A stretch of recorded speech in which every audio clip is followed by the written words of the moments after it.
এর আগের ক্লাসে আমরা দেখছি যে হচ্ছে আমাদের নিউক্লিয়ার ফোর্স কি, আর কম মানে একটা অ্যাটমের মধ্যে যে নিউক্লিয়াসটা আছে, নিউক্লিয়াসের যে পটেনশিয়াল, তারপর হচ্ছে আমরা নিউট্রনের জন্য হচ্ছে শ্রোডিঙ্গার ইকুয়েশন সলভ করছিলাম। তো আজকে যে টপিকটা দেখবো সেটা হচ্ছে যে compound nucleus are bound energy state, এটা কি। তো নিউক্লিয়াসের দুইটা মডেল অনেক ফেমাস, একটা হচ্ছে লিকুইড ড্রপ মডেল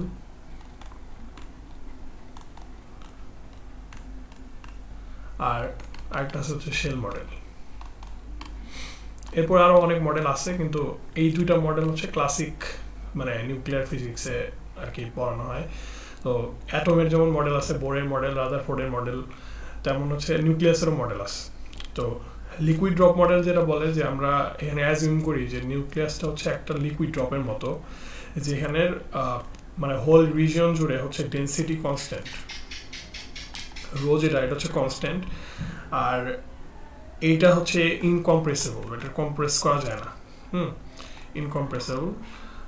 আর এইখানে নিউক্লিয়নগুলার হচ্ছে আলাদাভাবে আমি ট্রিট করি না, আমি টোটালটার একটা মানে স্ফিয়ার হিসেবে চিন্তা করতেছি। আর লিকুইড ড্রপ মডেলের কিছু সীমাবদ্ধতা ছিল, যেমন পরবর্তীতে দেখা গেছে যে কিছু কিছু পার্টিকুলার নাম্বার অফ নিউক্লিয়ন যদি থাকে একটা নিউক্লিয়াসে, যেমন 2, 8, তারপরে 20, এরকম যদি নাম্বারের কোন নিউক্লিয়ন থাকে, যেমন যদি কোনো একটা নিউক্লিয়াসে দেখি যে 2টা প্রোটন আছে আর নিউট্রন আছে ধরলাম যে সামহাউ মানে 2টা, তো ওই নিউক্লিয়াসটা বেশি স্টেবল হয়। আবার যদি কোনো জায়গায় 8টা হচ্ছে প্রোটন থাকে, তখন হচ্ছে ওই নিউক্লিয়াসটা আর কি বেশি স্টেবল হয়। তো কেন হচ্ছে আমার এই নিউক্লিয়নের নাম্বারের উপর এই নিউক্লিয়াসের স্টেবিলিটি হচ্ছে ডিপেন্ড করতেছে, এইটার এক্সপ্লেনেশনটা হচ্ছে লিকুইড ড্রপ মডেলে দেওয়া যায়। তো এই জন্য আমরা হচ্ছে এর পরবর্তীতে যে মডেলটা মানে আনছি সেটা হচ্ছে শেল মডেল। তো শেল মডেলে আমরা বিস্তারিত আরো পড়বো। এখানে আর কি যদি রাফলি একটু বলি যে শেল মডেল জিনিসটা বলে যে নিউক্লিয়াসের ভেতরে যে নিউক্লিয়নগুলো আছে, আই মিন প্রোটন আর নিউট্রনগুলা, তো প্রোটন আর নিউট্রনগুলা এগুলো হচ্ছে শেলে হচ্ছে অবস্থান করে। জিনিসটা এরকম যে আমরা এর আগে পটেনশিয়াল প্রোফাইলগুলো দেখছি যে একটা প্রোটনের জন্য আমার পটেনশিয়াল প্রোফাইলটা কেমন ছিল, এই যে দেখতে এরকম যে আমার একটা নির্দিষ্ট ব্যারিয়ার হচ্ছে পার করে তারপর হচ্ছে মানে প্রোটন ব্যারিয়ার আর কি, প্রোটন পটেনশিয়াল প্রোফাইল, এই জিনিসটা এরকম ছিল। আবার প্রোটন আর নিউট্রনের জন্য ছিল এরকম সিম্পল, যে প্রোটনটারে আমি হচ্ছে যদি একটা নির্দিষ্ট ডিস্টেন্সে আনি, তখন এদের মধ্যে একটা মানে কি বলে অ্যাট্রাকশন ফোর্স বা স্ট্রং নিউক্লিয়ার ফোর্সের হচ্ছে কাজ শুরু হয়, তো এরা হচ্ছে একত্রিত হয়ে যায়। তো একটা নিউক্লিয়াস এটার ভিতরে যে মানে নিউক্লিয়নগুলো থাকে, এইগুলা এরকম একটা শেলের মতো থাকে। আমি যে হচ্ছে উপরে যে এটা আঁকাইছিলাম, এই যে পটেনশিয়াল প্রোফাইলটা এই প্রোটনের জন্য, ঠিক সেম ভাবে নিউক্লিয়নগুলো হচ্ছে শেলে থাকে। আর মানে প্রত্যেকটা নিউক্লিয়াসের কিছু এনার্জি স্টেট থাকে। আমি একটু অ্যাটম থেকে শুরু করি। যেমন অ্যাটমে ধরলাম হচ্ছে এটা যদি নিউক্লিয়াস হয় আর এটার চারপাশে যদি শেলগুলো এইভাবে থাকে, তো এখানে একটা ইলেকট্রন, এটা হচ্ছে তার ফার্স্ট এনার্জি স্টেট, আর এটা E1, তারপর হচ্ছে এটার E2, এটা হচ্ছে যদি এনার্জি যদি লাভ করে গেইন করে, তাহলে হচ্ছে এটা উপরের দিকে জাম্প করবে, ঠিক আছে, একটা মানে কোয়ান্টাম লিপ যেটা বলে আর কি, যে এটা মানে একটা জাম্প করে।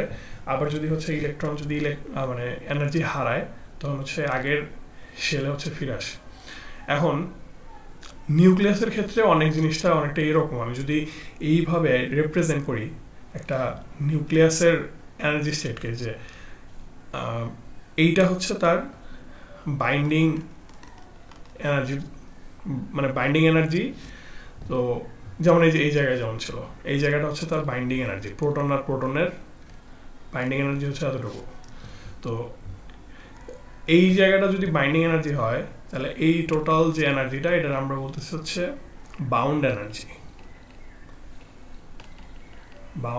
এনার্জি। আর এইখানে ইলেকট্রনের এই যে নিচের যে এটা একটা নন জিরো একটা ভ্যালু, যেটা জিরো না, নন জিরো একটা ভ্যালু। নন জিরো ভ্যালু এটা আমরা বলতে হচ্ছে গ্রাউন্ড স্টেট। সবচেয়ে নিচের যে এনার্জি স্টেটটা, এটা বলতেছে আপনার গ্রাউন্ড স্টেট। আর প্রত্যেকটা নিউক্লিয়াসেরই হচ্ছে এইরকম, যে যেমন এখানে যেমন মানে ইলেকট্রনের যেমন হচ্ছে ছিল এনার্জি স্টেট ছিল, নিউক্লিয়াসের ক্ষেত্রেও এক একটি মানে এনার্জি স্টেট থাকে এরকম। এখন ডিফারেন্ট নিউক্লিয়াসের জন্য হচ্ছে তাদের মানে করেসপন্ডিং হচ্ছে এনার্জি স্টেটগুলো ভিন্ন ভিন্ন হয়। যেমন মানে প্রোটন, আমার যদি হিলিয়ামের জন্য যদি এরকম হয় যে এদের মধ্যে গ্যাপ একটু দূরে দূরে, ইউরেনিয়ামের জন্য আমি দেখবো যে হচ্ছে এই গ্যাপগুলো একটু কাছে কাছে। তো এটা আসলে প্রত্যেকটা নিউক্লিয়াসের জন্য আসলে ইউনিক। তো আমি যখন হচ্ছে একটা নিউক্লিয়াসে, আমি যখন মানে এখানে একটা নিউক্লিয়াস আছে, আমি যখন এনার্জি দিই বাইরে থেকে, তখন এই নিউক্লিয়াসটা হচ্ছে এই নিচের এনার্জি স্টেট থেকে উপরের এনার্জি স্টেটে উঠে। এটা কিন্তু মানে ইন এ ফিজিক্যাল সেন্সে না যে এটা আসলে উপরে কোনো জায়গায় উঠতেছে, মানে এটা হচ্ছে যে জাস্ট হচ্ছে একটা এনার্জি রেপ্রেজেন্টেশন। আমি মানে এখানে ওয়াই অ্যাক্সিস বরাবর এনার্জি প্লট করছি। এটা কিন্তু আমার হাইট না যে মানে নিচতলা থেকে উপরতলায় গেছে, এরকম কিছু না। এটা হচ্ছে যে মানে এনার্জি যদি গ্রাফ আমি আঁকাই, এটা হচ্ছে এনার্জির দিক থেকে আর কি উপরে উঠছে।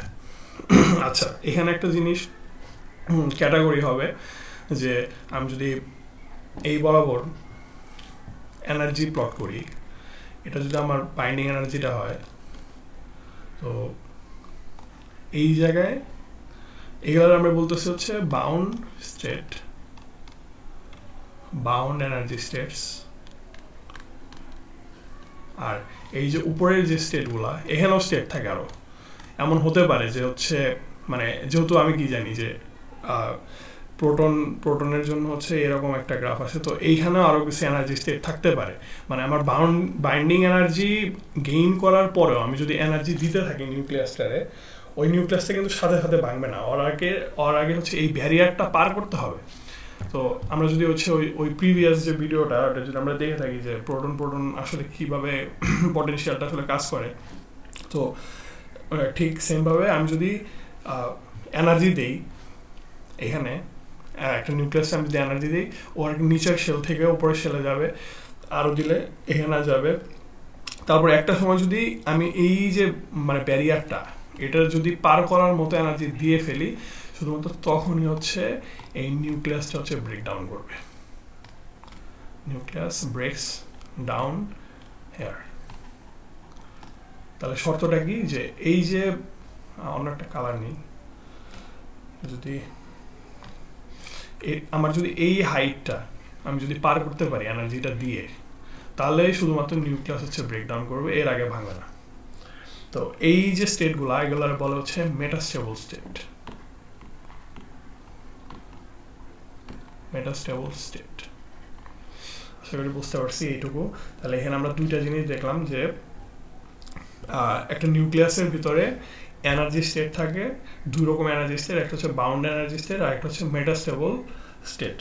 আচ্ছা, এইখানে হচ্ছে আমরা মানে এই টপিকটা কেন আমরা পড়তেছি এখানে, এটা কারণ হচ্ছে যে যখন আমরা বিভিন্ন নিউক্লিয়ার রিয়াকশনগুলো দেখি, যে ফিশন রিয়াকশন হোক বা যে কোনো রকমের ট্রান্সমিউটেশন রিয়াকশন, যেটা থ্রুতে আর কি আমার মানে নিউক্লিয়াসের পরিবর্তন হচ্ছে। আমি যদি একটা প্রোটন দিয়ে হিট করি একটা নিউক্লিয়াসে, বা আমি যদি একটা কি বলে নিউট্রন দিয়ে যদি হিট করি, তাহলে ওই ক্ষেত্রে আমার কি পরিবর্তনটা হয় নিউক্লিয়াসের ভিতরে, কেন হয়, এই পরিবর্তনগুলো এক্সপ্লেন করার জন্য হচ্ছে আমার এই স্টেটগুলো জানা জরুরি।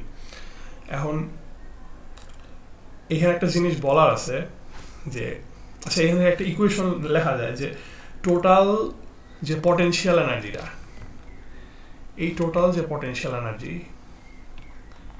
টোটাল আমরা বলতেছি হচ্ছে পটেনশিয়াল এনার্জি, পুরাটারে potential energy is equal to হচ্ছে এই যে বাইন্ডিং যে এনার্জিটা নিচের টুকু, বাইন্ডিং এনার্জি। আর সচরাচর হচ্ছে একটা নিউক্লিয়াস কিন্তু মেটাস্টেবল স্টেটে যাবে না যতক্ষণ আমি বাইরে থেকে এনার্জি দিচ্ছি। তো বাইরে থেকে আমি এনার্জি কিভাবে দিই, কোনো একটা পার্টিকেল হিট করাই দিয়ে, যে একটা নিউক্লিয়াস আছে, এটা বাইন্ডিং এনার্জি তো অলরেডি আছে, তো আমি যখন এক্সট্রা কোনো কাইনেটিক এনার্জি যখন এটার সাথে অ্যাড করতেছি, তখন হচ্ছে এই নিউক্লিয়াসটা তার গ্রাউন্ড স্টেট থেকে মেটাস্টেবল স্টেটে চলে যাবে, বা হচ্ছে বাইন্ডিং এনার্জি স্টেট থেকে মেটাস্টেবল স্টেটে চলে যাবে। তো এই জায়গায় হচ্ছে তার কাইনেটিক এনার্জিটা, কাইনেটিক এনার্জি অ্যাড করলাম। আচ্ছা,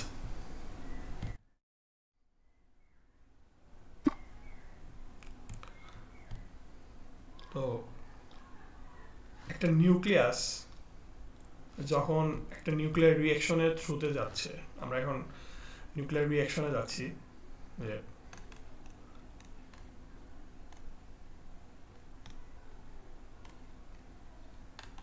নিউক্লিয়ার রিঅ্যাকশন,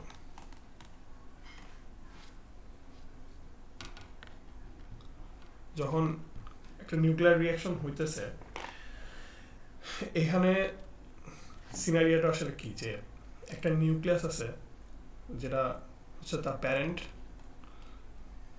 এই প্যারেন্টারে আমি হচ্ছে একটা প্রজেক্টাইল দিয়ে হচ্ছে আঘাত করি, এটা হতে পারে একটা নিউট্রন বা প্রোটন যেটাই হোক। তো এরপরে হচ্ছে একটা মানে রিঅ্যাকশনের থ্রুতে এই নিউক্লিয়াসটা যাবে। তো এইখানে যে মডেলটা আমরা দাঁড় করাই যে এই রিঅ্যাকশনটা আসলে কীভাবে হয়, এটা আমরা বলি হচ্ছে কম্পাউন্ড নিউক্লিয়াস মডেল। এটা হচ্ছে নিলস বোরের দেওয়া, যে যখন একটা রিঅ্যাকশন, নিউক্লিয়ার রিঅ্যাকশন যখন হচ্ছে, তখন নিউক্লিয়াসটা একটা ইন্টারমিডিয়েট স্টেট হচ্ছে সে প্রডিউস করে। যেমন একটা উদাহরণ যদি দিই, যে 12 ম্যাগনেসিয়াম, এটা যদি 26, এটা যদি হচ্ছে হাইড্রোজেনের সাথে হচ্ছে রিঅ্যাকশন করে, তাহলে হচ্ছে এটা 13 অ্যালুমিনিয়াম আর হচ্ছে 27, যেটা হচ্ছে একটা আনস্টেবল একটা মানে নিউক্লিয়াস। এটা আমরা বলতে হচ্ছে ইন্টারমিডিয়েট বা কম্পাউন্ড নিউক্লিয়াস এর মাঝখানে। এখন প্রবলেম হচ্ছে এই কম্পাউন্ড নিউক্লিয়াসটা যেহেতু আনস্টেবল, এটা ডিকে হবে, আর এটা মাল্টিপল চ্যানেল আসলে ডিকে হতে পারে। তো মাল্টিপল চ্যানেল ডিকে হওয়া মানে হচ্ছে এটার মাল্টিপল চান্স আছে বিভিন্ন এই প্রোডাকশন মানে প্রডিউস করার, মানে কি বলে প্রোডাক্ট। যেমন এখানে হচ্ছে প্রোডাক্ট যেটা সেটা প্রডিউস হতে পারে, ধরলাম যে ম্যাগনেসিয়াম প্রডিউস হতে পারে আবার নতুন করে 26, যেটা হচ্ছে 1 হাইড্রোজেন 1 আবার আগের জায়গায় পৌঁছতে পারে 12, আবার ম্যাগনেসিয়াম 12 যেটা হচ্ছে একটা টিউটারন প্রডিউস করতে পারে। আবার এমন হতে পারে যে একটা সোডিয়াম প্রডিউস করতে পারে 2 হিলিয়াম 4 আর হচ্ছে 23। আচ্ছা, তো মাল্টিপল চ্যানেল আসলে ডিকে হওয়া পসিবল। এখন কোন ডিকে মানে কোন চ্যানেলে আসলে সে যাবে, এটা পিওরলি একটা প্রবাবিলিস্টিক ঘটনা। আমরা আসলে প্রেডিক্ট করতে পারি না যে আসলে কোন প্রোডাকশনটা মানে কোন প্রোডাক্টটা আসলে প্রডিউস হবে এই জায়গায়। তো এখন এই যে কম্পাউন্ড নিউক্লিয়াসটা এটা ফর্ম কেন হইতেছে, বা কখন আসলে এই রিঅ্যাকশনটা আদৌ হবে, এইটা বুঝতে আমাদের এই যে উপরে যে কনসেপ্টটা আমি পড়লাম যে এনার্জি স্টেট, এটার কনসেপ্টটা বুঝতে হবে। এটা তো একটা নিউক্লিয়ন বা একটা টার্গেট, যখন টার্গেটের উপর যখন আমি একটা প্রজেক্টাইল দিয়ে যখন আঘাত করতেছি, রিঅ্যাকশনটা তখনই হবে যখন যে কম্পাউন্ড নিউক্লিয়াসটা আছে, এই যে অ্যালুমিনিয়াম যে কম্পাউন্ড নিউক্লিয়াসটা আছে না, যে 1327, এই কম্পাউন্ড নিউক্লিয়াসের তো একটা মানে প্রোফাইল আছে এনার্জি স্টেটের। এই এনার্জি স্টেটের প্রোফাইল ধরলাম হচ্ছে এরকম।